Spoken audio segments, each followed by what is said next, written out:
Chapter 15, Balance. A device used for weighing that has a pivoted horizontal beam from which hang two scales. In statues and paintings, the figure of justice is often shown holding a balance. Grandma, can you talk for a minute?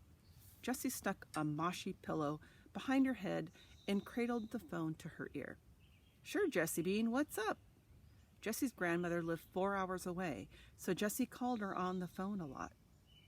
Everything's awful, said Jessie, picking at a corner of her bedroom wallpaper that was peeling. She explained to her grandmother about the trial yesterday and the basketball game and Scott kicking the ball into the swamp. She told her how Evan had to hunt for the ball for half an hour before finding it, and how he had told all of his friends to just go home. He'd find it himself. Just go home. So they did, and how Evan and Jessie were left to look for the ball, and how Evan didn't talk the whole time they did. And today he's not even eating or anything, said Jessie. Did you know that it's Yom Kippur? Yom Kippur? Is that the one where the kids dress up? Asked Jessie's grandmother. No, that's Purim. Grandma was always mixing up things like that, things that sounded kind of the same but were different. During their last phone call, she was talking with Jessie about the sequoia trees in California, but she kept using the word sequester instead.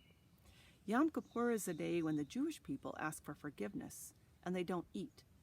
Is Evan Jewish now? Asked Grandma. No, but he's not eating. He says he's not hungry, said Jessie.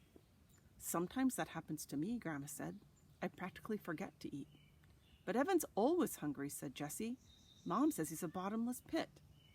He'll eat when he's ready, said Grandma. Let it go. Jessie hated it when her grandmother said that. She was always telling Jessie to let it go and be the tree. Crazy yoga, Grandma. How could anyone be a tree? But I want to do something to help, said Jessie. Why don't you bake cookies? Said Grandma. That'll get him to eat, right? I don't think so, said Jessie. Not this time. This was bigger than cookies. How could she explain to her grandmother how bad things were? Jessie had believed in the trial.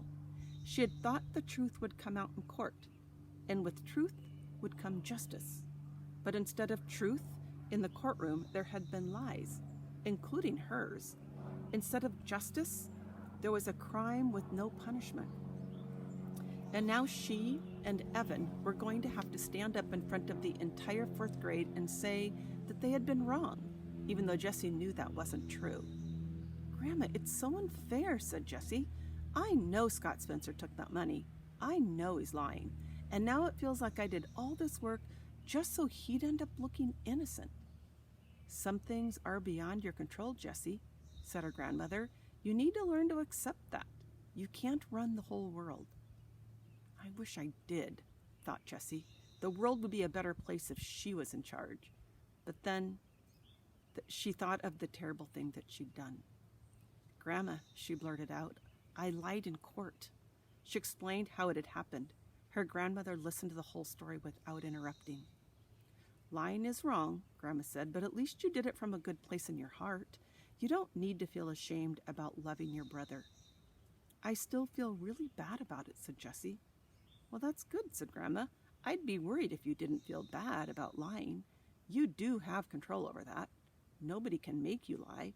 So feel bad for a while, and then remember what you've learned, and then move on and be a better person. But don't beat yourself up, Jessie. You're only 7. Grandma, I'm 8, said Jessie. How could her grandmother forget her age? Really, said Grandma. Are you sure? I've been 8 for almost a whole year. My birthday is next month. Good, said Grandma, because I have a book I've been meaning to send you, and it will be the perfect birthday present. Grandma, said Jessie, her voice sounding a warning, you're not going to send me The Prince and the Pauper again, are you? No, Miss Smarty Pants. I remember I sent you that book twice. You'll never let me forget that, will you? Why do you forget things? Asked Jessie. You didn't used to. Oh, Jessie Bean, I'm getting old. Her grandmother laughed quietly, and Jessie hugged the phone closer. And that's something neither of us has any control over, sorry to say. Jessie heard the doorbell ring downstairs. She knew her mother wouldn't hear it all the way up in the attic office, and she was pretty sure that Evan wouldn't answer it, even if he did hear it. "Gotta go," said Jessie. "There's someone at the door." "Okay, honey bear, be the tree and bake cookies. I love you." Jessie ran downstairs and opened the front door. There was Megan. "Hi," said Megan.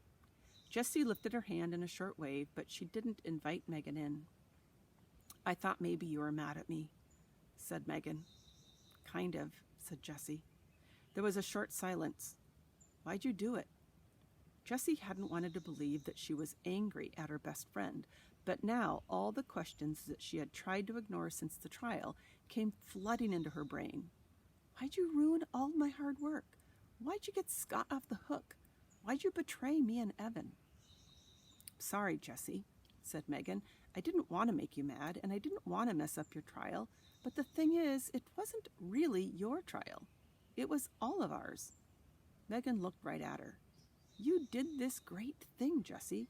You gave us a real court. Not some fake, dress-up, pretend thing. A real one. But in a real court of law, everyone has the right to a lawyer. So somebody had to stand up for Scott. Otherwise, the trial would have been a great big fake." Jessie didn't say anything, but she understood exactly what Megan was saying. Somewhere in the back of her brain, she'd known it all along. "I wanted to win," she said, finally, feeling all over again the pain of losing. "But you're right. You did the right thing." The two girls stood there, both looking at their feet. Why was it so hard to talk about feelings? "I'm not mad at you anymore," Jessie said, knowing that it was mostly true, and that by tomorrow it would be completely true. Megan smiled. "See you on Monday, Jess." She hopped down the front steps. "Hey, Megan," called out Jessie. "Do you think Scott took the money?" "Yep, I do," said Megan. She shrugged, and the look on her face seemed to say, "That's life." Jessie watched her friend walk down the street. It was a gorgeous, end of summer, just starting to be fall, day. The trees swayed in the breeze. The sky was the color of cornflowers. The sun felt good on her skin. Jessie ran upstairs to her room and found the yoga book that her grandmother had given her the past Christmas. She flipped to page 48 and stared at the picture. "Be the tree," Jessie murmured to herself. Slowly, she picked up her left foot and rested it on her right knee, finding and holding her balance for one blissful second. And that is the end of chapter 15. The last chapter, chapter 16, coming up next.